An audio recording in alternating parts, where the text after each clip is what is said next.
Hi everyone, welcome back to the Navigant Credit Union Broadcast Center. I'm GoLocal News Editor Kate Nagel. Thanks for joining us this Friday afternoon for news and politics. I'm very happy to welcome my first guest here into the studio, Michelle McPhee. Thank you for coming in. I'm so happy to be here with you. Journalist, author, talk show host, and author of the new book, Maximum Harm. Maximum Harm, that's right, yep. So, about the Tsarnaev brothers, about the Boston bombing, right. And you just recently wrote an article for Newsweek that the person who created the bombs right. is likely at large. You know, right away, there was a lot of, I think, missing information that came from the federal government as it pertained to the Boston Marathon. You know, on the day that the blast went off, this was a horrifying scene. And as somebody who had been through 9/11, I never expected my city would be attacked again. And now you have Lil Martin Richard and Lindsay Lou and Crystal Marie Campbell, and immediately there was tension between the FBI and the Boston police. Okay. And it raised a couple of eyebrows. But as the week progressed, it was clear that we weren't getting the whole picture of the federal government's relationship, especially with older brother Tamerlan Tsarnaev. And so I was reading this and riveted by this Newsweek article about this potential person, the young man and his relationship with his mother and what had happened prior to the bombing. Talk with us about coming to this and finding out this piece of the puzzle. So during the trial, it was very surprising to learn that the government did not believe that these brothers built the bombs.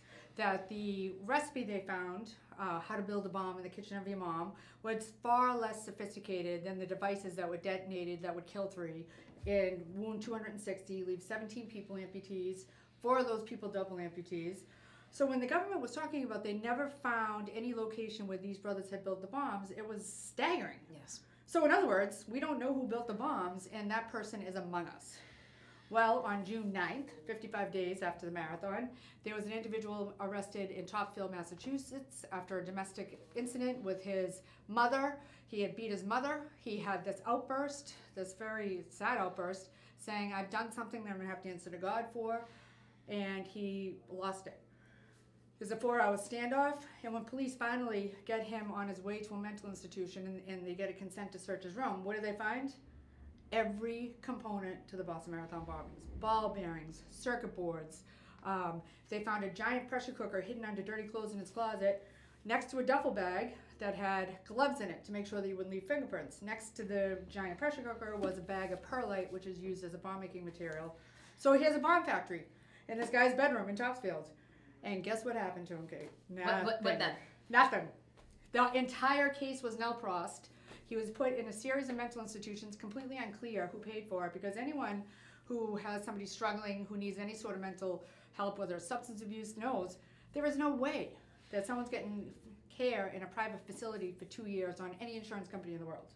So it's unclear who paid for that care, and it's completely unclear because no one's talking why this guy's entire case was dismissed, no pros. And again, read this article in Newsweek because I mean it's riveting from that incident with his mother and to getting authorities to take a look at it and then to find out nothing's happening.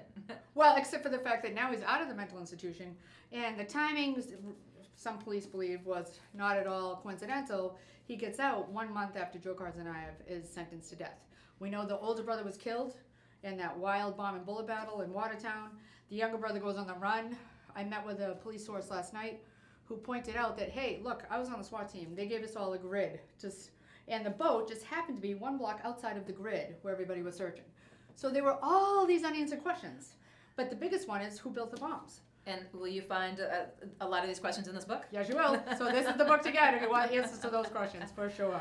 So, you were up in Boston when this happened. Yes. We were watching it from down here in Providence. But, I mean, how much did it grip the city when they were looking for, they didn't even know who they were looking for? Right. Well, allegedly they didn't know who they were looking for, but we know that the police didn't know who they were looking for, and this was an incredibly horrific, 5 days, and they went on a crime spree. You may recall that on Thursday, April 18th, at 5:30, I was at a press conference. They released photos of suspect black hat, suspect white hat. To this day, the FBI maintains that not a single person called 911, that they had set up extra phone lines for all of the tips they were going to get. Not a single person, the FBI maintains, called in to report the identity of these brothers. They had grown up in Massachusetts, they essentially grew up in Massachusetts from 2002. So it was impossible. I mean, his teachers, his coaches, nobody called. Nobody called. And then within a half hour of the release of suspect black hat and suspect white hat, you had police all over Cambridge, in and around the area where the Zanives lived. And this book opens, chapter 1 is called These Mother Bleepers, more colorfully put by the cops, you can imagine. And it says are that in the here, book. yes, but it does say it in the book. So chapter 1 is not kid friendly. No FCC requirements there. That's exactly. So there was standoffs. You know, the Cambridge police got calls for suspicious vehicles that were idling in and around the area where the Zanives lived, near MIT. The police would roll up, and what would happen? The FBI would roll down their window, flash a badge, and say, beat it, to the cops. This went on all night long until a sergeant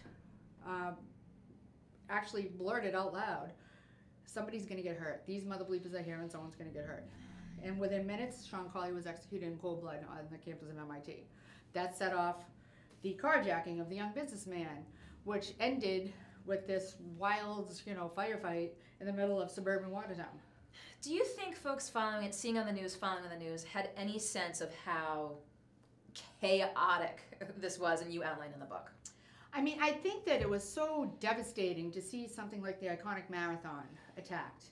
And, as somebody who was there on 9/11 at Ground Zero, and as horrible as it was to see 2,996 people murdered in those towers, it wasn't the same impact as a combat zone.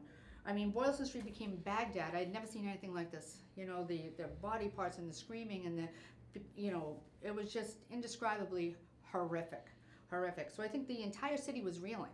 And then the idea that we didn't know who these guys were, and there's this manhunt, and then there's this big, battle in the streets with guns and bombs, and then this guy gets away somehow. He staggers away, leaving bloody handprints. Literally. And yet we couldn't find him. That seemed to, it stretched credibility, a lot of the stories. In reaction to the book so far? It's getting really good reviews. Obviously when you have a book like this every single solitary thing I'm telling you is annotated. So this book, there's nothing in here that's not in. This isn't The Fire and the Fury. Right, exactly. It's not The Fire. Believe me, I am not Michael Wolff. Trust me. And I spelled everybody's name right, which I think he didn't even get that right. I think he might have spelled Donald Trump wrong. That's how bad that book was. So you wrote this book, and crime is your bread and butter. Yeah, crime and terrorism. Crime and terrorism, your bread and butter, covering the MS-13 trial. Oh yes, so the trial. Well, I live in East Boston. And so one of the aspects of this trial that I'm finding so sad is the aspect, there's a big immigration debate right now with DACA, but nobody talks about these unaccompanied minors. Mm. These are not young dreamers who came here with their families. These are little kids who came here alone. And the testimony from some of these victims or people who had been recruited is, my brother got killed in Honduras by a gang. My mother took every dime she had, gave it to a coyote. I lived on top of Il Bisha. Literally, they live on top of a train for a month. Maybe they get fed by the coyote, maybe they don't.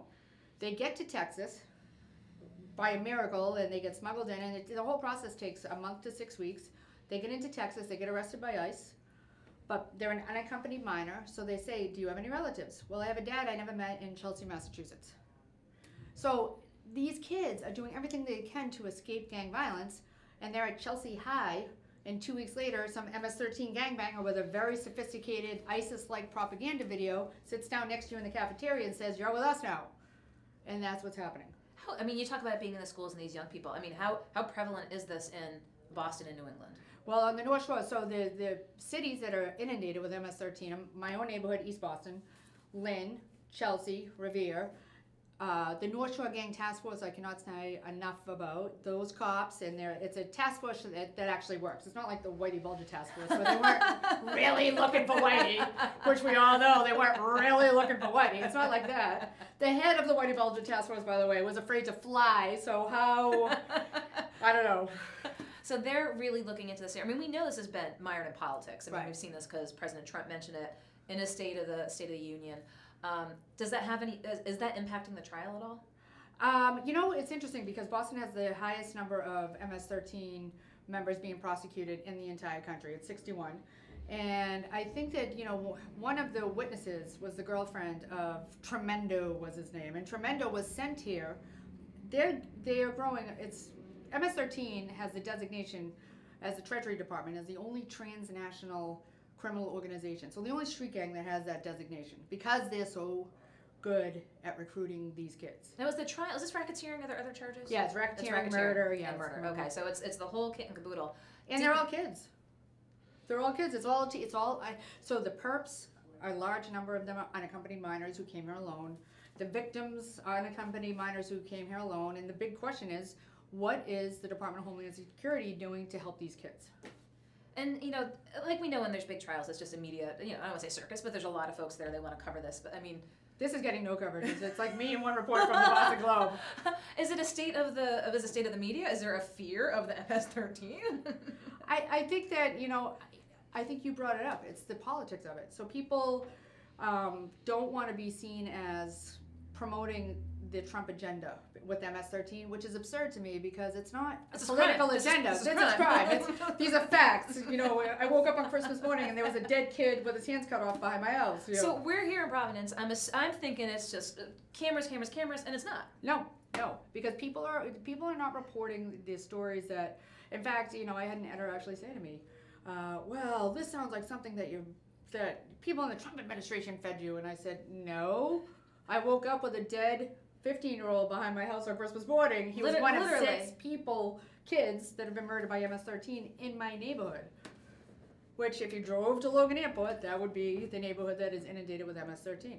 Do you think that there's a possibility that they're going to crack MS-13 with us? I mean, I really truly do. And really, the way that they took down this case is fascinating, which is why I'm there. They had 2 detectives. One was a Chelsea cop and one was a Massachusetts State Police trooper, sergeant detective. And those 2 went to El Salvador and picked up this notorious horror show of a drug dealer gangbanger, brought him back to Massachusetts and unleashed him. And he How did they do that? Well, it was very delicate. It took a lot of negotiations. And they bought him a gypsy cab. And they put him in the gypsy cab and he would drive the gangbangers everywhere and they would record on video and audio their confessions to all these crimes, which is how they took down so many members. So the big question, is this the next book? Yes. I'm Great putting on question. my spidey senses. I know what a great reporter you are. I have heard all the stories. Wait a minute, this sounds like the next book. Well, that's fantastic. You know, again, the work that you're doing out there covering especially this local crime here, and then breaking it down for folks to be able to read it, you know, break it down after the fact, because we all remember seeing the Boston bombing, but you've got it recounted here in Maximum Harm. Yeah, it's sad stuff, but I think it's important. You know, look what's going on with the FBI. If you take the politics out of that and say, this is like you and I are pretty hardscrabble reporters, right? We don't take no for an answer very often. No. So can you imagine if the FBI gets mad at us or a politician gets mad at us and uses misinformation and fugazi, dodgy dossiers to get a FISA warrant, which means they can literally put a camera in your house. They can listen to every phone call, read every text. That's terrifying. As an American, it doesn't matter who the target was to me, but when the Department of Justice can be corrupted in any way, it should alarm all of us. I mean, you've probably seen the meme I've mentioned on the show. It's like the 1950s housewife, but like on the phone, be like, shh, they're listening in. Mm-hmm. And then it's the one today, like making cookies in the kitchen. And she's like, hey, big brother, how many cups of sugar do I need in my cookies here? Like, Alexa, I mean the FBI. How many cups of sugar do I need? So besides MS-13, you've got this book. Anything else on the docket for you? Well, I'm dying to keep chasing around the guy who really built the bombs. You can read about in this book and in the Newsweek. I'm dying for him to confess because when I asked his lawyer, well, okay, why did Daniel Morley have all of this bomb-making material in his house in the first place? The response was, he doesn't remember. Well, to me, that doesn't really cut the mustard. Okay, trying to get the confession. Again, the book's out. Look for the MS-13 one. But Michelle McPhee, I appreciate you taking the time to come into the studio today. Thank you so much for having me. I love what you guys are doing. Thank you so much. Thanks for coming in. I'll let you go. Okay, thank you. Thanks, Michelle. Michelle McPhee talking about Maximum Harm, the book she wrote on the Boston bombing, covering the MS-13 trial, telling us not a lot of press coverage mired in politics, and she's planning, I think, to be penning a book on that. So don't go anywhere. We're going to be right back with our next guest here in the Navigant Credit Union Broadcast Center.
Hi everyone, welcome back to the Navigant Credit Union Broadcast Center. I'm GoLocal News Editor Kate Nagel. I want to thank Michelle McPhee for coming in to kick off the 4 o'clock News and Politics Hour. We're going to stay local here in New England with some people making a big impact.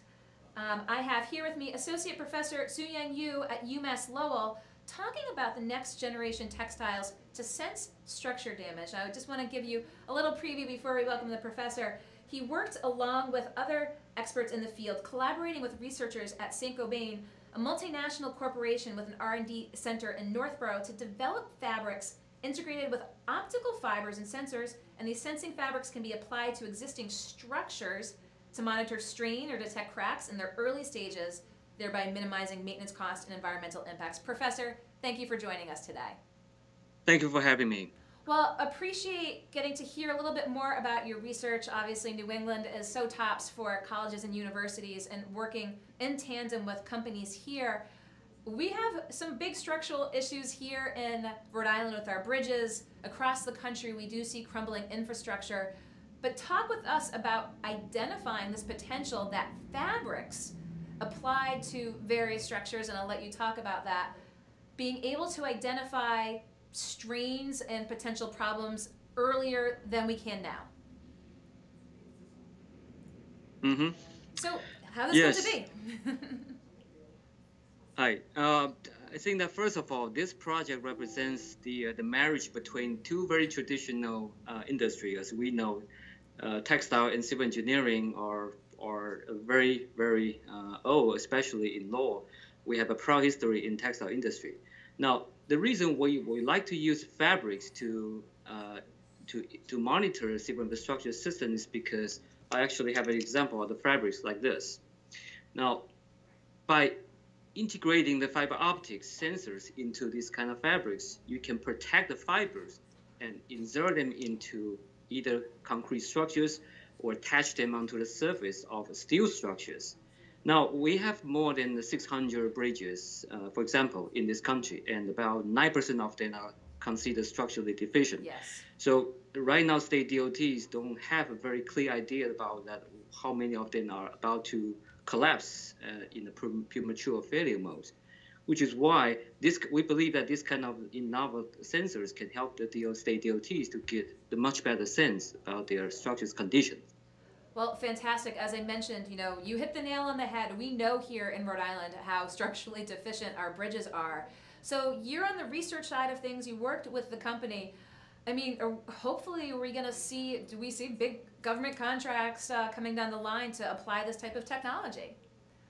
Yes. Well, eventually, we hope to turn this university research product into a commercial sensing products that the industry and the state governments can adapt. And this is your bread and butter. You're in engineering. I mean, how did even the concept come up? I mean, it's the academics, it's the professors, that fabric could be used in such a manner to, again, detect these structural deficiencies. Okay, that's a very interesting question. Well, it all started from our everyday experience. Think about this. We wear fabrics every day, right? And we enjoyed the protection from the fabrics. Now, if you look at civil infrastructure systems, the way I see it is they are our unconscious patients. They don't have neural systems. So whenever anything goes wrong with our bridges or tunnels or pipelines, we have to go to them and inspect it. So this idea of combining fabrics or integrating fabrics into civil infrastructure systems is to provide a neural system. So this way, researchers and state governments can learn about their conditions while sitting in their office by sending signals to the structures and collecting the responses. So technically, how can we do this? A simple way to put this is fiber optics enable us to send light through glass or through polymers, and then by receiving the reflections and determine the change of the frequency contents, we can determine the mechanical property change of the fiber. Okay. And so talk with us a little bit about that, about the bridges, about the tunnels. How much would a small amount, how much fabric would be used and where would it be placed? I mean, how much fabric would we be talking that would have to be utilized to detect these deficiencies? Hmm. Our vision is to start with what we call critical component monitoring, which are thinking about couple hundred square feet to monitor certain components. Take highway bridges as example. We will be monitoring the bridge piers, which is the most critical element. And then for when it applies to tunnels, if the cost permits, we would like to monitor the entire tunnel to monitor whether there's a excessive underground table or excessive settlements from the ground surface. Though there's a great potential in this application, but every sensing system must be specifically designed for a particular structure. This is absolutely fascinating, and you're a researcher at UMass Lowell. How much of your time has this taken up? Is this a big chunk of your focus area right now, Professor? Well, of course, UMass Lowell researchers are. I know that most people consider UMass Lowell. It's probably maybe 20 or 30 years ago. There weren't much research going on here. But in the past 10 years, if you have been to UMass Lowell, you probably have seen this drastic change to our campus. I would say that 40 to 50% of my time at UMass Lowell is essentially spent on research. So I consider myself as half researcher and half educator. Very good. Well, Professor, I appreciate your taking the time again. This is an issue that is not just of importance to Rhode Island, but the rest of the country. Perhaps maybe if we're driving along, would we see these fabrics, or will they be like uniquely placed that maybe the average person might not see them? Well, we hope the presence of these fabrics can make the public feel safer, and certainly the appearance can be perceiving. But I think that the color of the fabrics, some of the fabrics will be embedded, some of it will be attached to the surface. Okay. So you may see them or you may not see them, but doesn't mean that they don't exist. Well, very good. We look forward to hearing more about this again as states around the country struggle to find ways to make sure that their bridges and tunnels are maintained. It's very interesting to hear about the research coming out of UMass Lowell that might potentially have an impact on this. So, Professor Su-Yang Yu at UMass Lowell, I appreciate your taking the time to Skype in and give us a little bit of what's going on that we might see more of in the future. Thank you. Okay, thanks, Professor. Take care. Thank you. Thank you. Okay, everyone, thanks for continuing to join us here. We'll be right back with our next guest in the Navigant Credit Union Broadcast Center. All right. So I'm all set, right?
Hi, everyone. Welcome back to the Navigant Credit Union Broadcast Center. I'm GoLocal News Editor Kate Nagel. Thanks for joining us for the 4 o'clock News and Politics Hour. We've got some interesting news from the Providence Community Library. Jeff Cannell, I appreciate your taking the time to come in today. My pleasure. You have a very interesting fundraiser coming up here in Providence. Yeah. It's our annual fundraiser, and like a lot of organizations, we're trying to find something that's really appealing to get the folks out. And this is rappelling down the side of Regency Plaza Apartments. I know. Why didn't I think of this before, right? It's June 23rd this year, and the way that it's a fundraiser is we've got 90, we're doing it one day, and we have 2 ropes, and we've got space in the day for 93 edgers, as we call them, right? And to become an edger, to qualify, you need to raise $1,000. Now, you could either dig in your pocket for $1,000, or you could ask 1,000 of your friends for $1 each, or something in the middle. We have the webs. Everyone who participates has their own personal web address To do the fundraising. through which we collect the funds. You said that somebody so far has raised the money pretty quick. In a week and a half, this woman raised over $1,000, and she's still rolling. So we Don't stop at 1,000. we may just step back and just wait for her to do the whole 100. We have sponsorship opportunities, and some sorts of premium. It's $1,000 to register, but for $1,200, get something else. So I'm one of the people that's going over the edge, and it's kind of set me over the edge. I think it'll be fun, and there's a certain, I don't want to say a certain kind of people, but there are people who want to do something besides go hang out at a cocktail party, and this is for you. It's going to be really exciting, and I'm not asking you to invite me back, but as we get closer and closer to the event, I hope we'll be in more places. Well, very good. And how many stories is the Regency Plaza? At least 12. 12 Not stories. too high and not too low. Not too high, not too low. So you were looking for outside the box type of fundraisers, and would you come across this and said, bingo? A while ago, not a decade, but maybe 5 years ago, I came across a news article or a TV feed or something about it. Oh, that's really interesting. And then a year and a half ago, I was here and I got an email from that company, and I ran across the hall to my development director and he said, "Steve, we've got to do this." I said, "No, it's a bad idea." And then initially you're like, yeah, well, don't tell anybody. This is a story. And then 6 months later, we were in another meeting, and he said, I got this email from these people called Over the Edge, and I go, Oh, did you really? Yeah. And they show you video clips from other organizations that have done it, and everybody's laughing and having a good time, and the occasional shriek as somebody lets go too quickly. But it's a turnkey kind of operation where they will set up the whatever holds you up in the rappelling instruments. The harness, and they train a few people what to do, and so I wouldn't want to have to invent all that part of the event. Reinvent the rappelling. Yeah. So if someone's interested, or groups of people are interested, as you said, it's turnkey. There's no practice. You show up, they put the belt around you and said, "Here's what you got to do." I think so. Gravity will play a large part in this. I understand. Well, we have a nice tradition of sort of the window. They've done it over at some buildings here downtown. They've done the dancing one at PVD Fest. Yep. So you've probably seen it. If you said, "Hey, that looks interesting," or "I want to do something really cool and outside the box," because the goal is to raise $100,000. Right. And if we raise more, that will be okay. Oh yes, that's just the start. Looking to raise over $100,000. So as people watch and they're thinking that looks really cool, and this is the fundraising goal, talk with folks about the need of the Providence Community Library. Well, what is this $100,000? I mean, what do you need this money for? What don't we need this money for? But we're part of the 21st century, and we're continuing to help kids fall in love with reading and books. Lifelong learning is a big factor. We've got a lot of programs, Spanish language programs, and we're trying. If we do it right, then we'll help everybody in Providence go towards a better life, and that'll help the city a lot. Yes, so, we know the importance of the libraries here in the city and the Providence Community Library, and this is the big fundraiser of the year. Yes, this is our annual right. Our annual big ask from the public. The big ask, and if you're looking to do something big and you're looking to do something outside the box and you think that this would be a good way to support the community, support libraries here, we'll have links up for you. Again, that's taking place in June.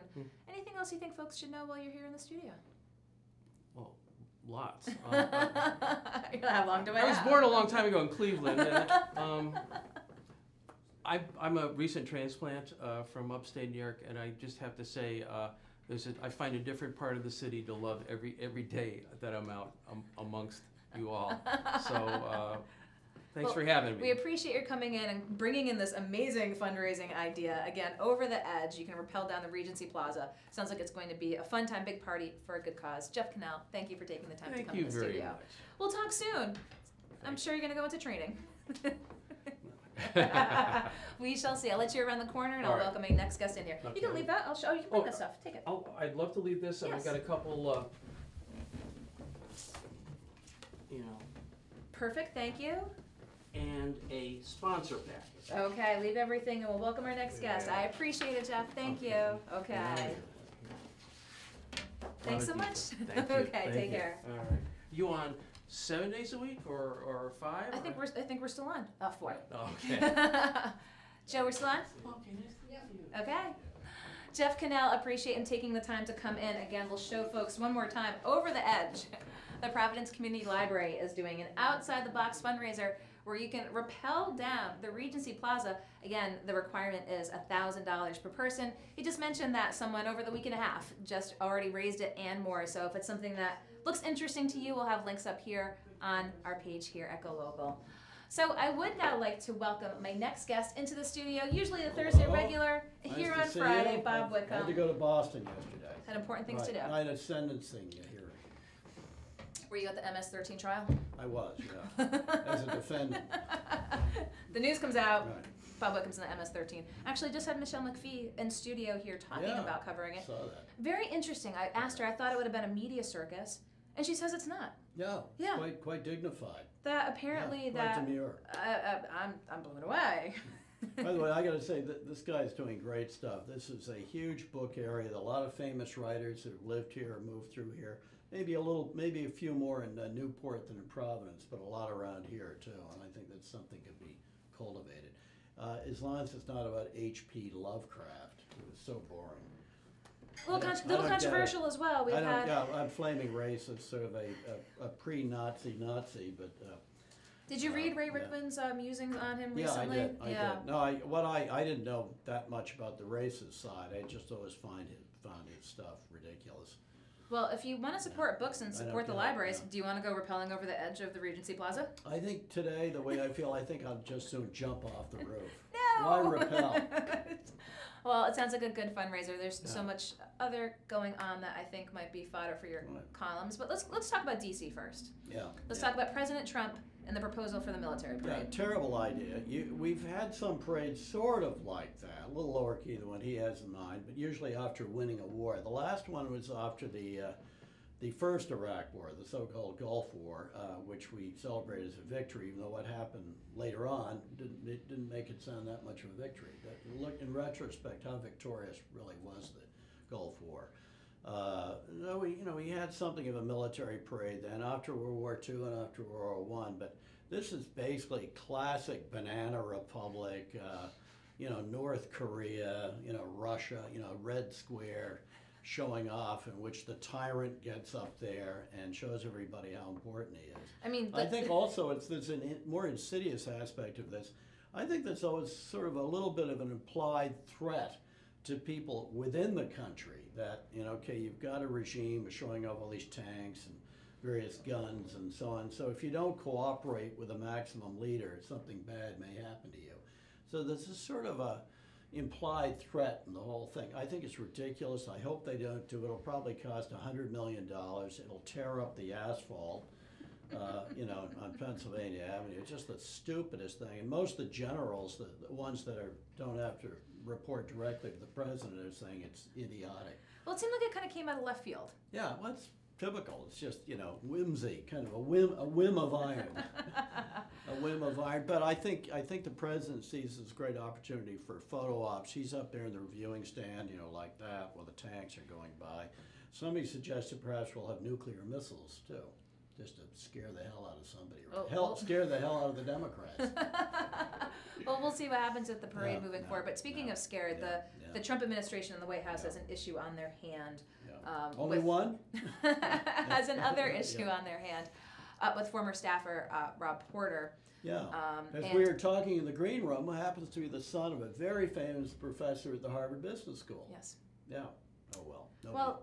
But let's talk a little bit about this, because it seems that ex-wives have come forward. I mean, the press was he's dating Hope Hicks, and now these women say that they had brought these allegations and pictures and before he was presumably- hired, before he was officially hired, and he never went through a standard security clearance. Well, the question is, did he go through security clearance, not given security clearance? And now the White House is trying to step away from this and trying to say disavow and say that the allegations aren't true. And he was handling all this classified material, all the communications. He was basically the correspondence secretary for the president. So all this secret stuff is going through this guy. He stepped down, so he's no longer at the White House. So, I mean, do we envision that we'll see more? I mean, again, we've seen... I think he'll probably have a radio talk show. Yeah? Entirely possible. Kind of a good-looking guy, you know. I'm sure he's very articulate. Or he could run for governor of Oklahoma. Well, we'll see what happens. That's inside D.C. Let's go a little bit closer here.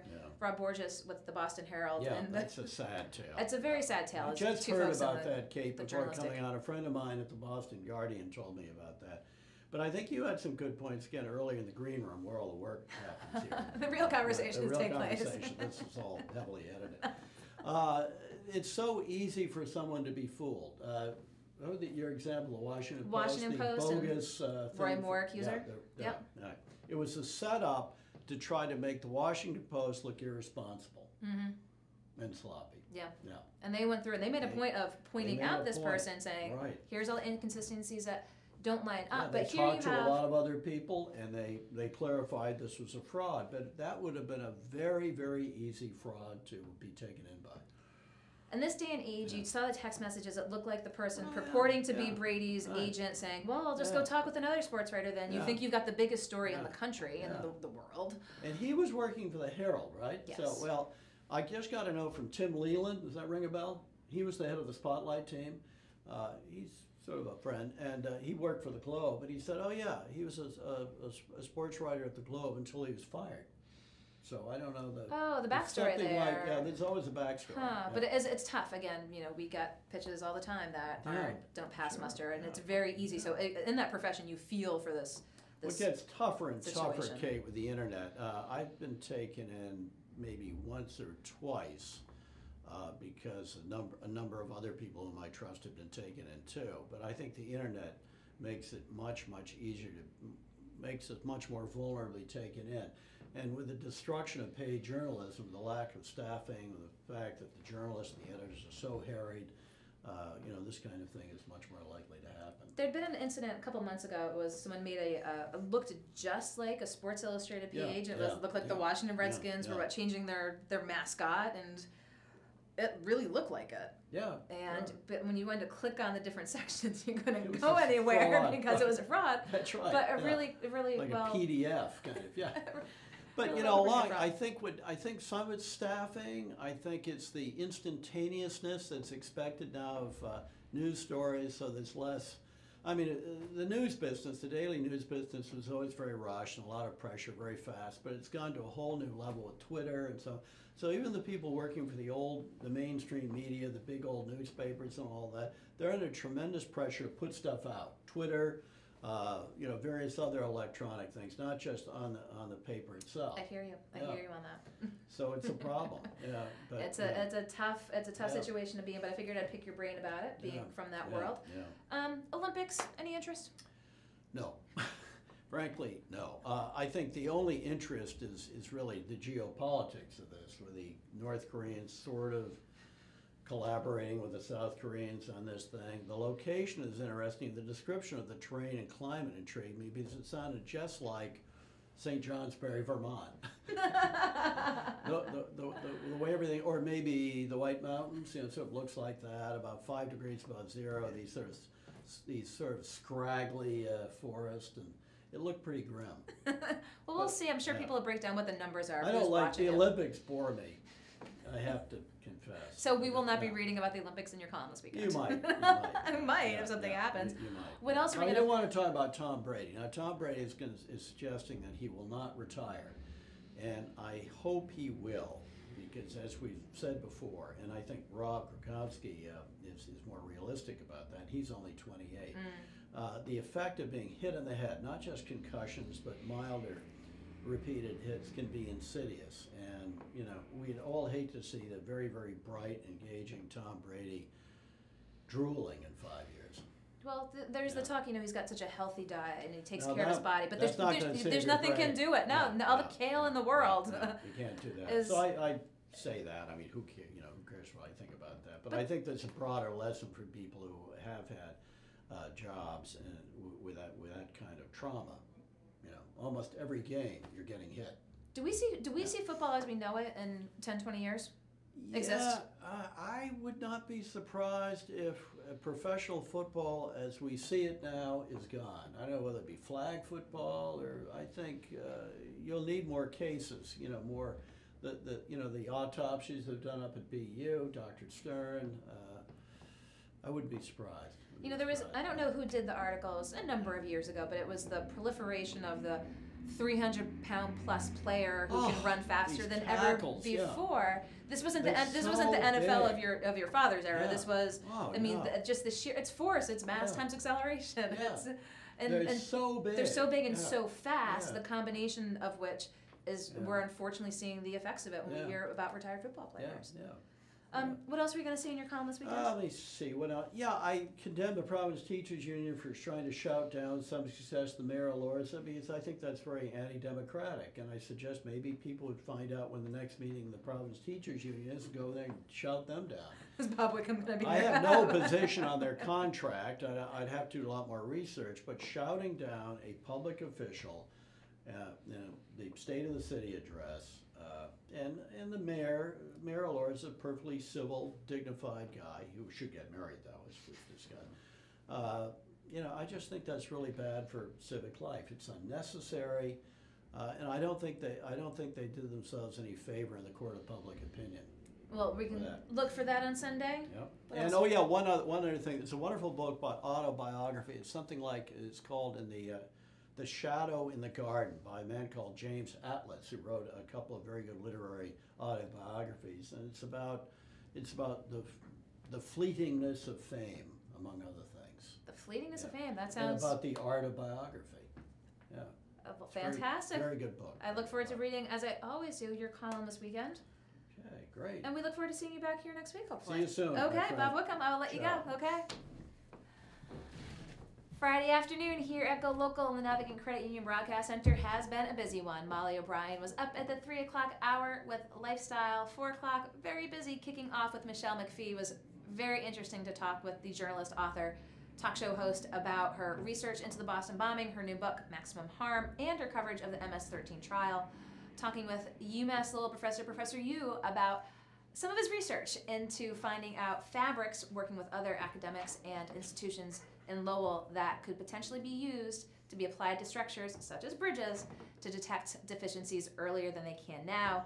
Jeff Cannell with the Providence Community Library talking about their big fundraiser, Over the Edge. You can rappel over the Regency Plaza this June if you raise $1,000 to help them reach their $100,000 goal. I said, what do you need the money for? He goes, what do we not need the money for? And of course, Bob Wickham, always appreciate him coming here into the studio to talk all things news, politics, and everything going on. So that just about wraps up another week here in the Navigant Credit Union Broadcast Center. For next week, 3 o'clock, Molly O'Brien, 4 o'clock, Josh Fenton with Business Mondays. But be sure to stay tuned to GoLocalProv.com and finding us on Facebook over the weekend.